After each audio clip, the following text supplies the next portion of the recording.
पहिले तो फुलवा गुलाब हो खिल के अचोको चिड़ैयन जैसे हमरा से मिलके और जैसे हमके सतावे तोहके हो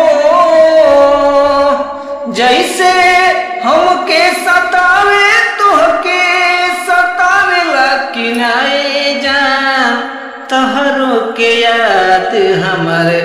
आवेला किनाए जा तोहरो के याद हमारे आवेला किना गहुआ में आइले तो कुछ धध काटे भूलो पबतिया कवनो भूलत न बाटे गहुआ में आइले तो कुछ धध काटे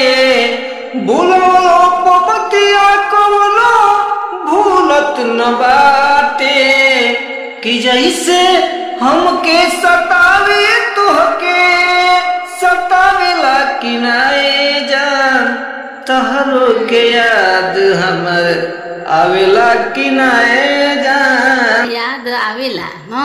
मगर सतावेला ना याद आवेला मगर सतावेला ना इसका मतलब कि हमार याद ना आवेला मतलब याद आवे सताइबो करे शायद हो सकता है हमेशा पास में रहते इसलिए कहीं दूर जाते तो घूमने के लिए रहता होगा लेकिन सताता नहीं हो गया। ये तो हमारे लाइफ में आती भी है सताती भी है। हमारा याद आवे